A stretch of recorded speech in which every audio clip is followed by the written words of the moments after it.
نصلي ونسلم على رسوله الكريم اما بعد فاعوذ باللہ من الشیطان الرجیم بسم اللہ الرحمن الرحیم سلم دائما ابدا على حبیبک خیر الخلق كلهم یا من یشفع عند حضرت طه اشفع لنا یا اوجہ الشفاء نظرت الى بلاد اللہ جمعا كخردلۃ على حکم اتصالی مولاي صلی وسلم دائما ابدا على حبیبک خیر الخلق كلهم 28ویں پارے کی تلاوت سماعت کر رہے تھے۔ کل سورہ رحمان کی تلاوت ہم نے سنی۔ سورہ رحمان مدنی اور مکی اور مدنی صورتوں تو عموماً کہا جاتا ہے کہ مدنی صورتیں وہ ہیں جو مدینے میں نازل ہوئیں اور مکی صورتیں وہ ہیں کہ جو مکے میں نازل ہوئیں۔ یہ فرق سمجھا جاتا ہے، یہی کہا جاتا ہے، اور کوئی پوچھ لے کوئی تو یہی جواب دیا جاتا ہے۔ عوام الناس کو یہی معلوم ہے، اور عموماً ہے بھی ایسا ہی کہ مدنی صورتیں مدینے میں نازل ہوئیں اور مکی صورتیں مکے میں نازل ہوئیں۔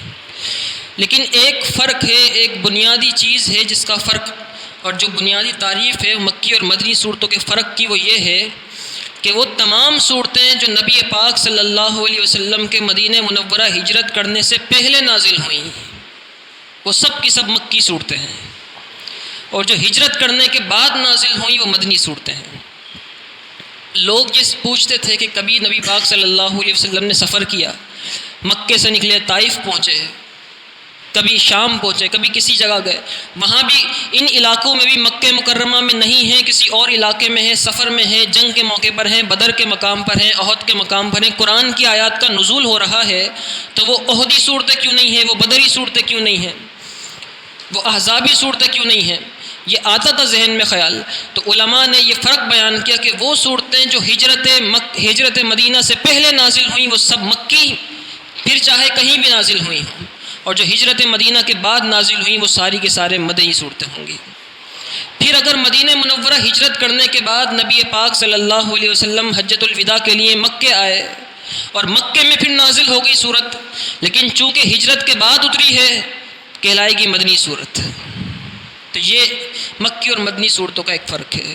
سورہ رحمان جو ہے مدنی صورت ہے، اور ایک اور چیز ہے مکی اور مدنی صورتوں کے اندر، وہ یہ ہے کہ مکی صورتوں میں اللہ تعالیٰ نے عقائد زیادہ تر بیان فرمائے ہیں، اور مدنی صورتوں میں احکامات زیادہ ذکر ہیں، شرعی احکامات، حدود کے، قصاص کے، وضو کے، غسل کے، یہ تمام مسائل یہ سب کے سب مدنی آیات میں اور مدنی صورتوں کے اندر آتے ہیں۔ پہلے مکی زندگی تھی، بعد میں مدنی زندگی گزری۔ مکی صورتوں میں عقائد کا بیان ہے، مدنی صورتوں میں مسائل کا بیان ہے، شریعت کا بیان ہے۔ اس سے معلوم ہوا کہ اللہ رب ذوالجلال بھی یہی چاہتا ہے، پہلے مومنوں کے عقائد پختہ ہوں پھر شریعت پر چلنا شروع کریں۔ یعنی عقائد جو ہیں، عقیدے کے بغیر انسان کا عقیدہ درست نہ ہو، وہ عمل کرتا رہے، نمازیں پڑھتا رہے، زکاتیں دیتا رہے، حج کرتا رہے، چاہے جتنے کام کرتا رہے، عقیدے میں خرابی ہوگی، کوئی چیز قبول نہیں کی جائے گی۔ یا اس کو یوں سمجھیے کہ عقیدہ جو ہے وہ اعمال کی اکائی ہے۔ آپ نے ایک عمل کیا، ایک زیرو لگ گیا، دوسرا عمل کیا، دوسرا زیرو، تیسری نماز پڑھی، تیسرا زیرو، زیرو لگتے جا رہے ہیں، ان زیروز کی کوئی ویلیو نہیں ہے، کوئی حیثیت نہیں ہے۔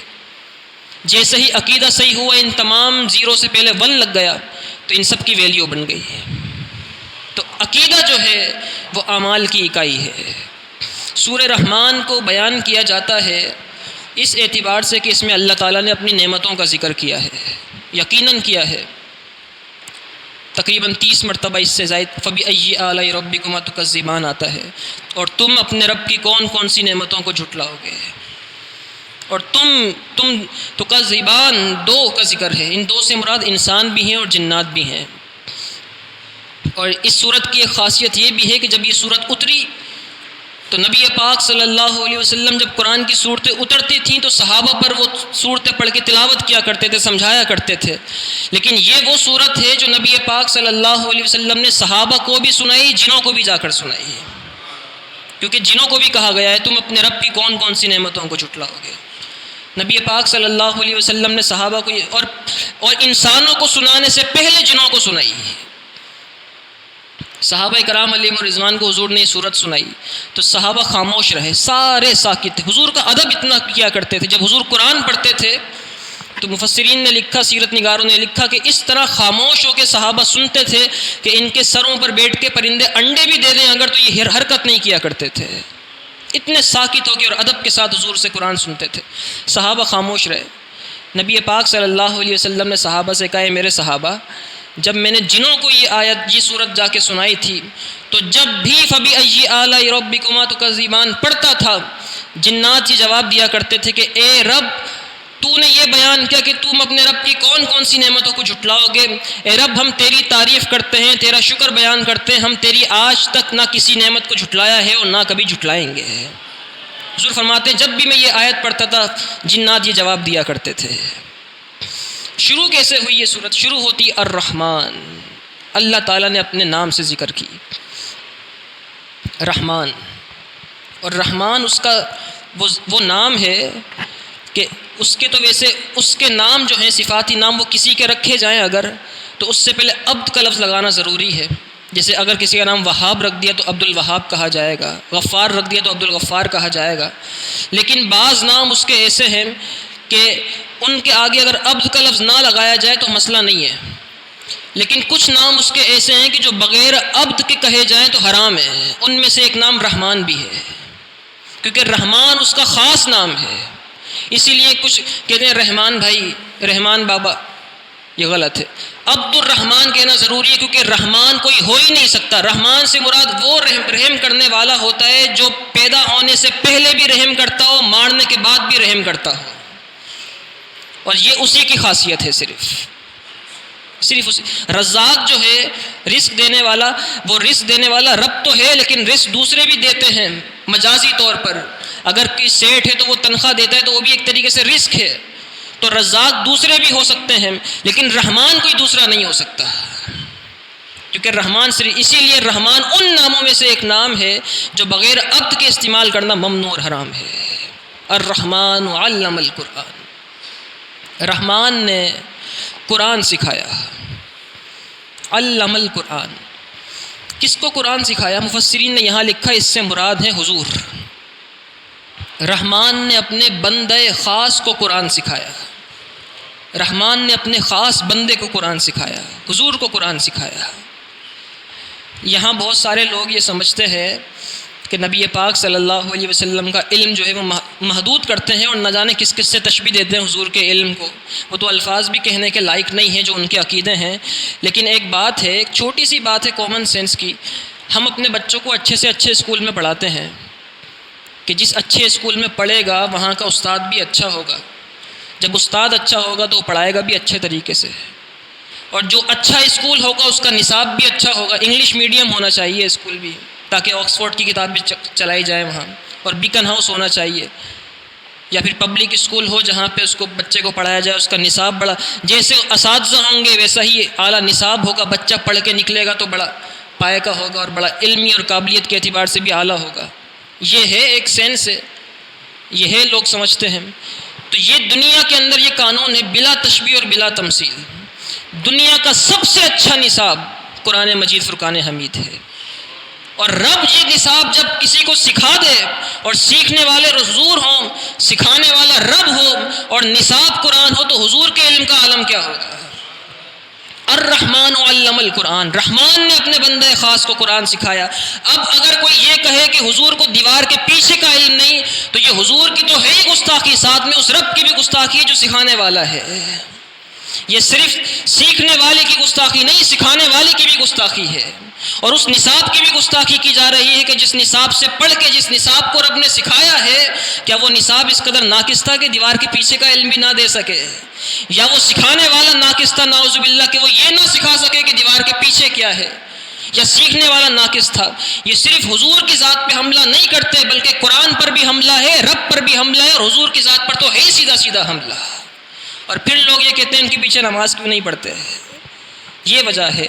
اور پھر ہمارے علماء نے لکھا ہے نا کہ بے عشق رسول اللہ کے جو پڑھتے ہیں بخاری، بخار آ جاتا ہے انہیں بخاری نہیں آتی، بخاری نہیں آتی۔ نبی پاک صلی اللہ علیہ وسلم کی واضح حدیثیں ہیں، حضور نے اپنا علم غیب ظاہر فرمایا ہے۔ بخاری شریف کی حدیث، حضرت عمر رضی اللہ تعالیٰ راوی ہیں، کہتے ہیں کہ قام فینا رسول اللہ صلی اللہ علیہ وسلم مقاما فاخبرنا عن بدء الخلق حتى دخل اهل الجنة منازلهم واهل النار منازلهم حفظ ذلك من حفظه ونسيه من نسيه۔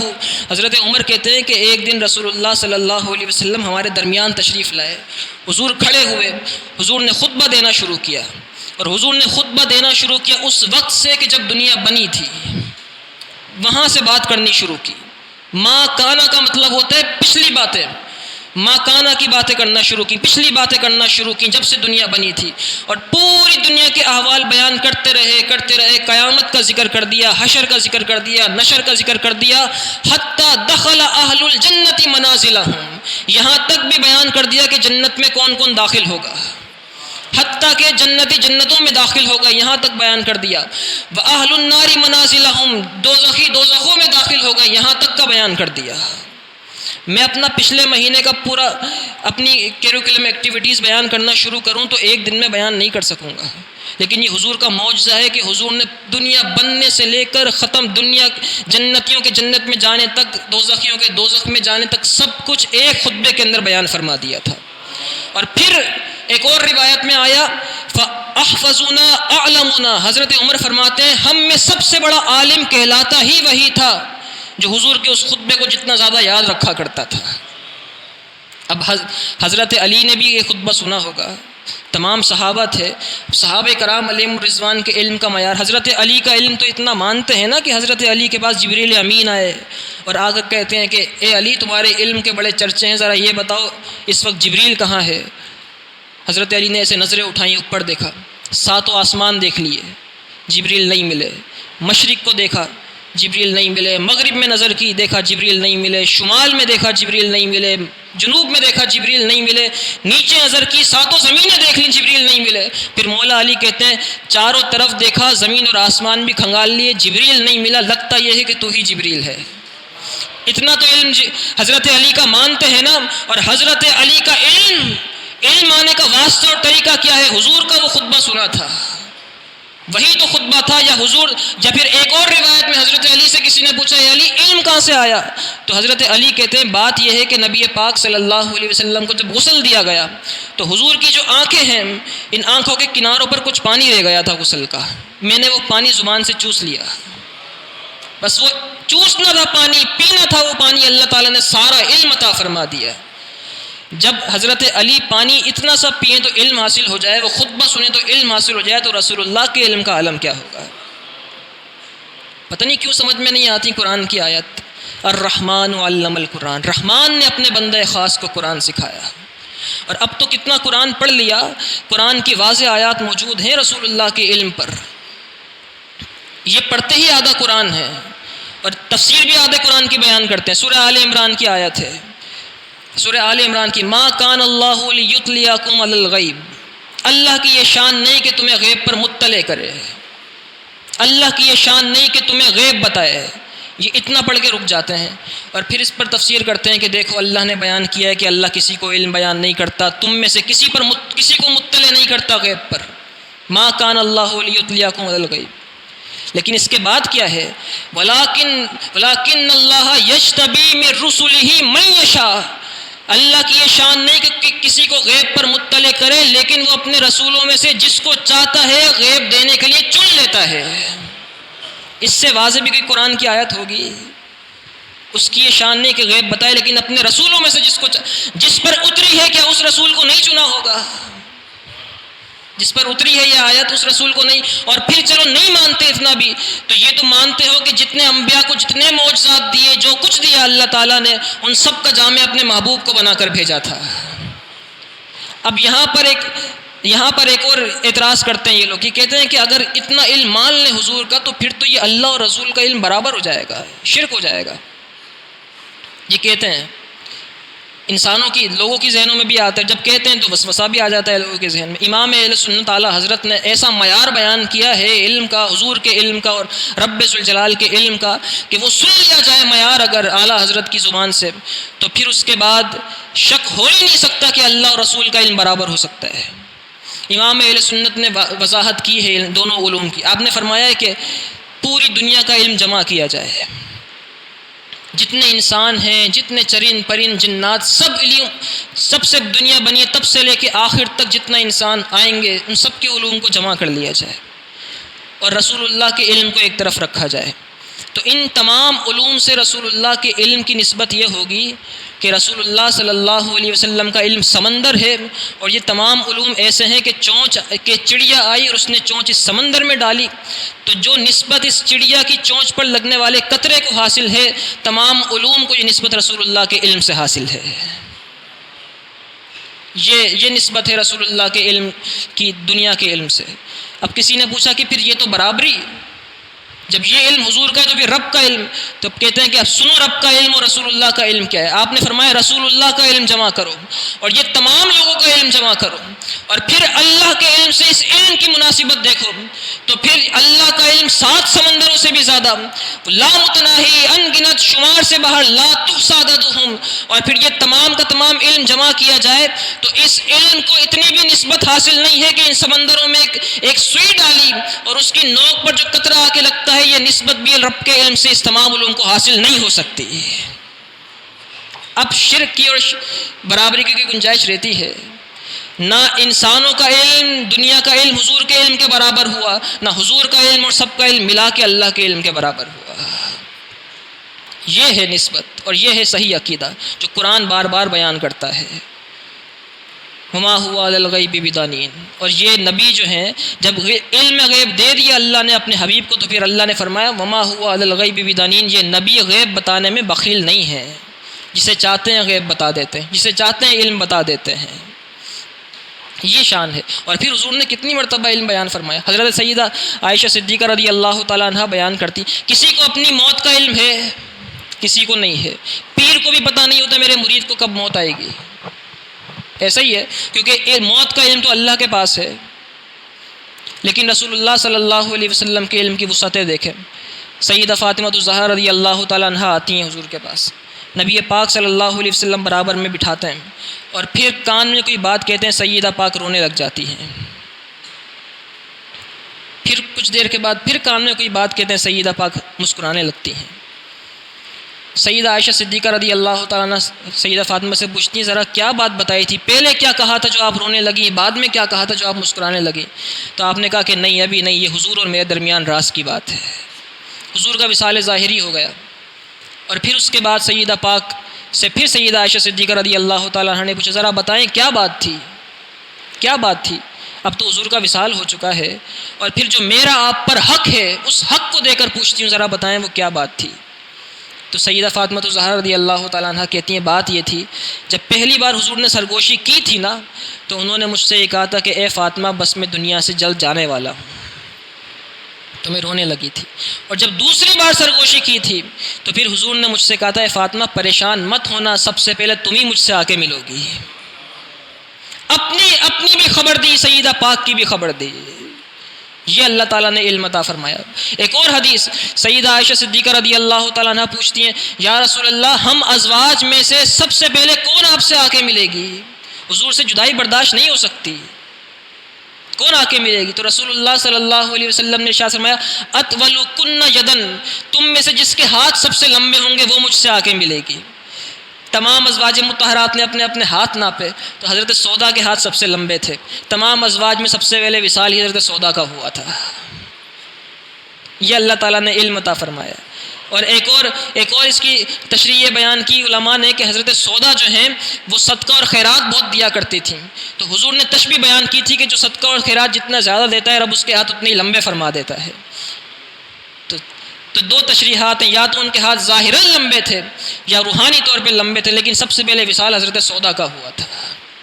حضرت سراقہ کو دیکھ کر نہیں کہا تھا ابھی اسلام کمزور ہے، طاقت نہیں ہے، حضرت سراقہ کو دیکھ کر رسول اللہ صلی اللہ علیہ وسلم نے فرمایا، سراقہ تیرے ہاتھوں میں کیسر و کسرا کے سونے اور چاندی کے کنگن دیکھ رہا ہوں۔